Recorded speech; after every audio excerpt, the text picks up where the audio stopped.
Market manipulation happens in all the markets. Unless you're aware of this scenario, you may fall victim to these type of trade plans by the whales.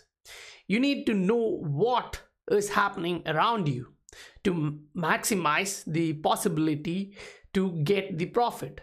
To the maximum possible way you understand this, it's really important. Be a smart investor by focusing on details, or in other words, attention to details, and understand how this will affect your investments. This is why the Scientific Investor channel goes through and provide you with information which is valuable so that you can take an educated decision personally, right? I will say this is a kind of valuation for what I have been repeatedly saying here in the Scientific Investor channel. Now, let's actually dig into these and read through these documents and see what it is written in that and why you should take more care of your XRP portfolio when you see false information and the price kind of reflecting a bit to that in a macro level manipulation, and what really is happening behind the doors. Welcome to the Scientific Investor family, where we discuss crypto and science behind investing regularly. If you saw value for your time, please do support the channel, hit that like and subscribe button. If you haven't done that yet, do consider that by the end of the video if you see value. If you would like to extend your support for this channel, you can use the Patreon, PayPal or the XRP wallet address given in the description below. Now, one of the major thing which I would like to start with is all of the documents which we will be presenting here are really important, so pay attention to details. Now, as we move forward, try to read those documents when you are free, because as you can see here, the number of tabs open here, it's a lot. So I don't know if I'll actually can go through all of this information, but I'll go through all of the important aspects to give you guys that perspective. Now, if there are documents which I haven't covered in this video, I'll be using that in the next video to follow up and give you guys that idea. But most of the information I'll try to cover as soon as possible within limited time without limiting the quality of the information. So first, you need to understand how the market manipulation works. Now, the market manipulation doesn't actually mean it's only in stock market. It's in every market where money is involved and trading is involved.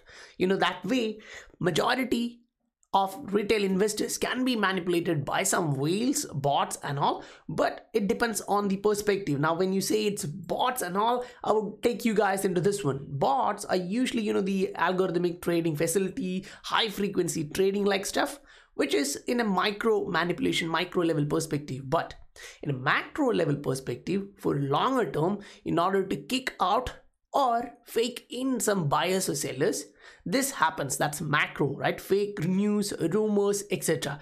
They do this all the time. If you look at JPM and other stuff, it really happens a lot. You can just go into YouTube and type in Teeka Tiwari talking about Teeka Tiwari and market manipulation. He shows in detail about what they are doing. So I would actually like to show you guys now. You guys would be familiar with pump and dump schemes, right? Most of us would be familiar with that usual pump and dump schemes, but poop and scoop is something which is also important, which you should keep your eyes on, and that is kind of thing which comes inside that macro manipulation. Now, that's why I really highlighting this.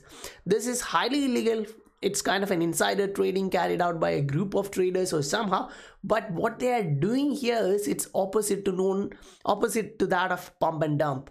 So what they are doing here is they are either kind of changing the price in a way that others will believe that that direction is the way forward, but it kind of gets into a way where these manipulators try to buy in as much as shares in an undervalued position and make profit in the long run. So it's not just in a short-term pump and dump scheme, it's a long-term area in a macro perspective where they are trying to make profit. So what you should actually know, we should know in a perspective, in an area where we are living in is 2020, and we are able to see all of this CBDC experiment in Europe, CBDC experiment in Asia, say this is in South Korea.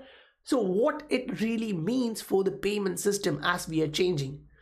Now I'll just give you a bit of insights into other areas, right, before jumping into the main documents. Now if I'm not able to cover these, I'll just show you the headings, because if someone else who's watching my video, say any other YouTube creator, if he want to copy it from here and explain those documents before me, it's cool. So SIA wins bidding to build Canada's new high-value payments back in 2019 February, right? So that's SIA. It's partnered with Quant. So that's kind of a great achievement for that network.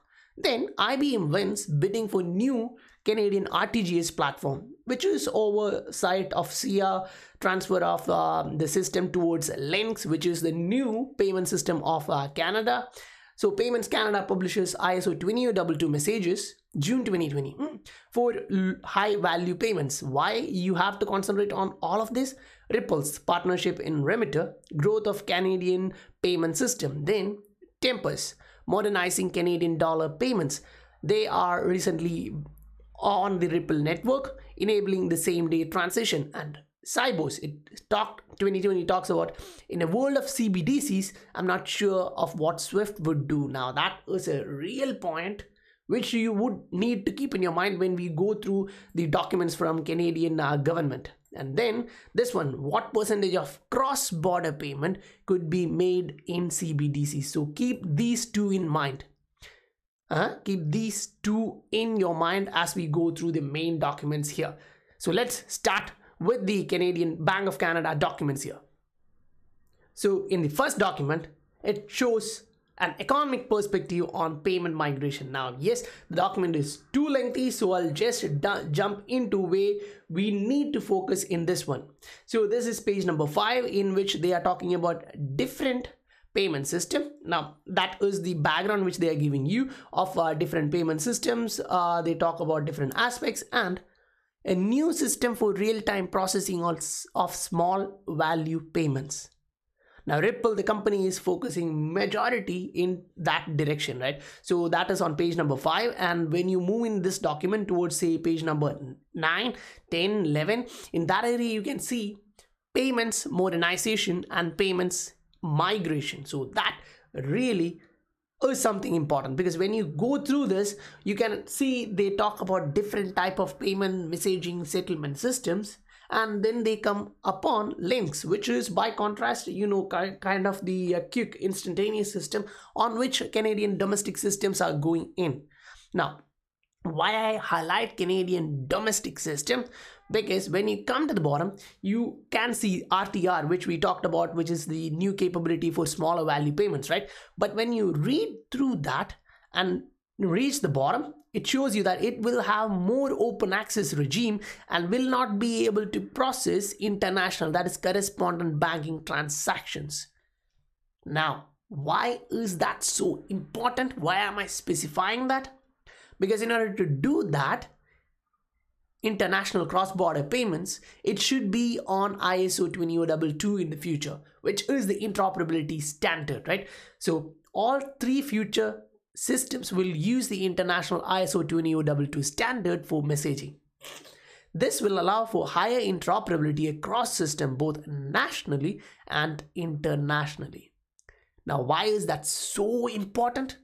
Because if you just watched it carefully, paid attention to what I talked about while showing you guys about the main aspect here, which was during when I was showing you the introduction of the channel, I showed you guys this, right? Why? Sitting at the heart of the change is ISO 20022.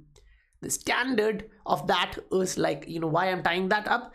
I'm not making this up, right? This is in the FinTech Future reports from Volante, highlighting no greater example of this can be found than in that of Ripple. And what are they really talking about? They're talking about the standard will bring together disparate systems, standards, and methods from across the globe and tie them together. Which standard? ISO 20022. And what is the perfect infrastructure to do that? no better example than that of Ripple. And what are we really talking about here? All of these systems are kind of, say, PayPal and Venmo. They both are super duper payment systems in their own aspect, but even they are not interoperable, even though they are kind of sister companies, right? So that is what we are talking about. In national and international level, it would be the interoperability standard. Now, why you have to understand that? Because Linux, the payment system which you are talking about here, as you saw, it's kind of tied up with Quant network, which is having that kind of over ledger for interoperability. And if that's being used only for a payment system, that infrastructure is being used to develop a payment system for them, that is kind of an individual payment system for Canada, not an international system. Instead, then they are looking at an international system for which they can use cross-border payments. Why? It is changing. Now, we always talk this aspect here, and now I kind of get a validation with this new article which just landed hours before, kind of what would be the role of SWIFT in CBDC era, meaning one central bank digital currency to another. When it moves, how this will affect, right? They don't need a dollar there. Instead, they would be going to a bridge neutral asset. Now, we showed that in the last video as well, like Singapore's looking to step in with their CBDC to kind of, tinker the current standard of dollar payments. So that was in the first article here, right? So that was in page number 10. So if you would like to continue and read this, you get payment migration, joint decision, and how these are happening, right? The different type of flows and how this would be changing their attitude towards the infrastructure and instruments used by them. Now, in this article, this is not that big article, 7 pages, but when you come into the page number 4 here, you can kind of understand that CBDC, what they are talking about here for Canadian bank, central bank, is that if Bank of Canada were to issue a central bank digital currency, it would be token based. Now, why is that so important? What is the perspective taken up by the banks in recent days? If you look at this, Rabobank offers bank account for utility token. So that's kind of, doing for what? Rabobank has begun facilitating payments for digital currency tokens thanks to an agreement with the Two Tokens Foundation. So they are looking at a new aspect to give opportunity for utility tokens. Why am I so happy about that? Because XRP itself is a neutral digital asset which can be used for a various purpose within the payments sphere, right? So that is kind of something which you should take care when you understand that, because whenever we are talking about these form of asset, let it be central bank digital currency or private tokens, you have to understand anonymous digital currencies store balance of token in that address, and it's not associated with account balance with the identity of account owner. So when you come to the page number 5 in this document, you can see different aspects addressed, e-wallet, account, and this account is showing crypto exchanges and banks. So you can literally have an account with crypto exchanges in the new form of finance, the new financial era. And why that is important? Look at the partnership with crypto exchanges that Ripple have now. The infrastructure which they are building, on which the new infrastructure of payment would be looking at. Now, crypto money, perspective of a couple of Canadian central bankers. Now, why is this one so important? Because it really stands out when they kind of highlight you that how things are really changing, because they talk about the new technology entering this space where, there was a talk about Bitcoin, Litecoin, which were, the start of this one, but then they change into Ripple and Hyperledger, which is modernized perspective of payments.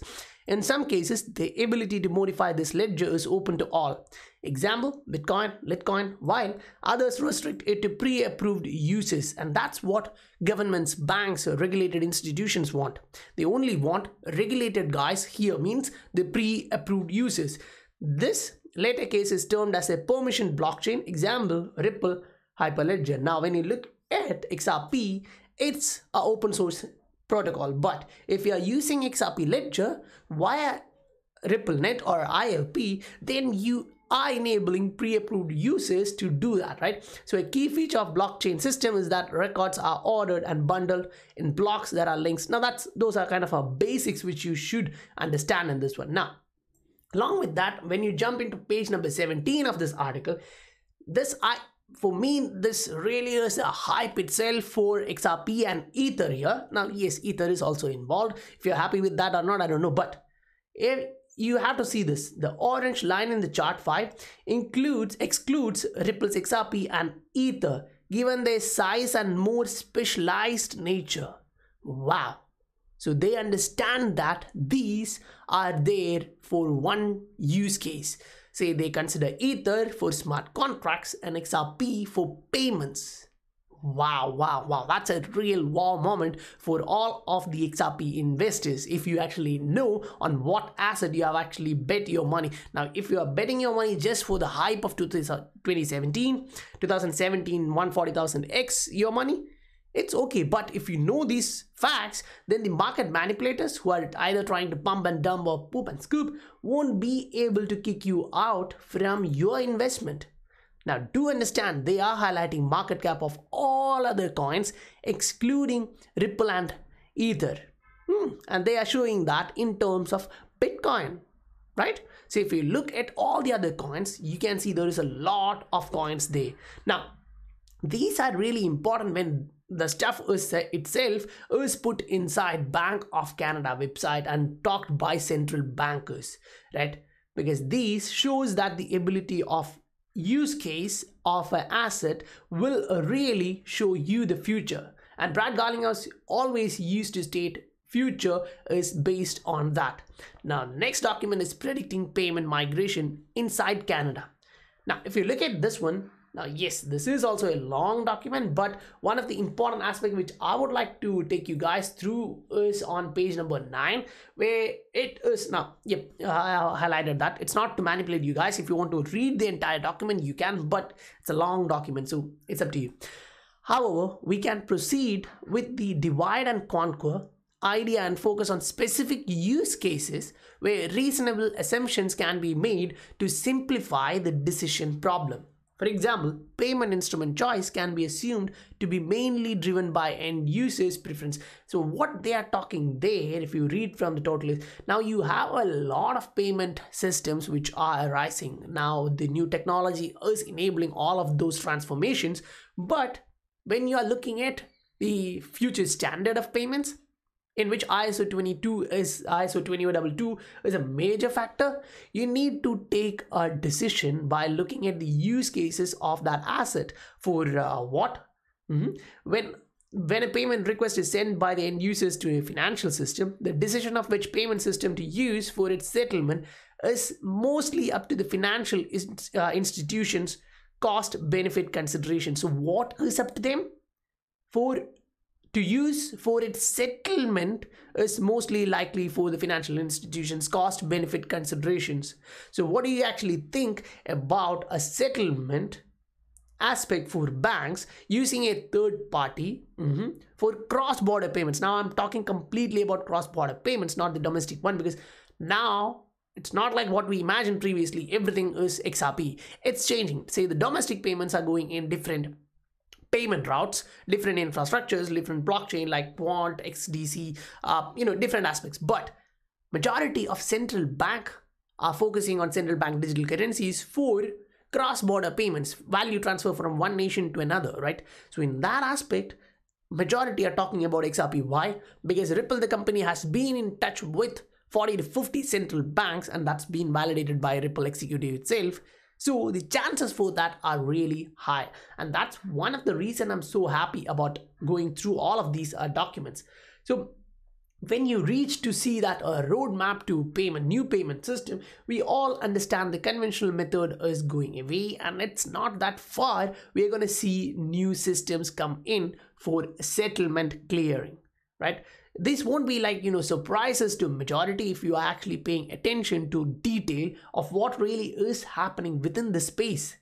Like the technology is driving the change. Now they highlight itself over the past 40 years. Advances in technology have changed the car you drive a lot. They have also changed payment system from paper money now Polymer, to all digital forms of payments available today. So now they are looking at the entire infrastructure in that aspect, so they can change the perspective of payments, because now the health crisis, the pandemic, has changed the aspect of payments and settlements. Since payment systems are interconnected, if one institution can't settle what it owes on time, that could affect the financial strength of other institutions. So simply remove the third party and increase the payment speed. So that kind of gives you the ability to limit your risk, and that is what you can clearly see in that particular document. Now there are a lot of aspects which you have to foresee. Now even in this document, when you come at the bottom, they kind of talk about both the aspect which we talked about in the first payment system document from Canada. Now they are kind of citing it back, and that's why always when I go through these kind of stuff, I kind of state you guys, they are citing old articles here. So what happened in the history is really important, because when you see documents like these, research publications from institutions like, these Canadian Central Bank or whatever it is, they are citing some documents on which they can then build up their ideas, right? So those are historical documents, and that's why I say what happened back in 2014, 2015, 2016 with Ripple the company and Canada is relevant, because they started studying this system from that point, and it's the same for every different countries. Now this document from Volunteer really shows a lot. Now if you are paying attention to details, you can actually read this document and understand a lot more things. Now if we jump into page number 5 of this particular article, you're actually able to see that the migration of ISO 20022 by 2024. So that's 4 years ahead, right? So if you look at now, you can understand it's only like China, Swiss and others who are preparing for the next year, or just 2019 by just Swiss. So if you look at the next couple of years, you can see a lot of nations coming into this one. And then within the next 4 years, you can see majority of the finance hubs and economic players in the world would be jumping onto this new market infrastructure. Why is it again so important I am highlighting this? Because I showed you guys in the initial stage that ISO 20022 is the heart of the next payment system, because they don't want any kind of errors or inefficiency problem in the payment method. Now the current payment system has to coexist with the new payment system which is being put into place by that time frame, say next 4 or 5 years. You have to actually understand this has to happen. Now by 2022 to that is 2022 to 2025, these have to coexist. So that is why again this becomes important in a world of CBDCs. By 2022, I imagine most of the central banks would be showing that perspective there, right? It would really be important to look at ISO 20022 and movement of technology or payment systems into that standard. Why? Because when you read through this preparation for interoperability future, it becomes real important there, right? When they talk about those stuff, now if you read that, you can actually understand about the open banking, APIs and other stuffs, and check Volunteer's previous reports in which they use Ripple's API for the payment processing in cross-border. You really understand that this becomes one of the important factors which you have to understand. Sitting at the heart of that change will be ISO 20022. What change? The movement towards ISO 20022 goes beyond just compliance with a SWIFT or market infrastructure mandate. The payments processing ecosystem is a diverse and ever-changing one. While there are major changes in how payments are going to be made occurring now, there are new entrants, ideas and innovations that will shape industry landscape for years to come. So are you here for next 1 year, 2 year, or next 5, 10 years? Because this change does take time, and for your investment to be to reach a fruition stage, you really have to understand that fruit which you would be eating years later would be the fruit of your patience. And that is why they highlights no greater example of this can be found than in that of Ripple. So I completely believe their statement, because as I see developments across the board for utility token, that asset, it kind of changes the entire scenario.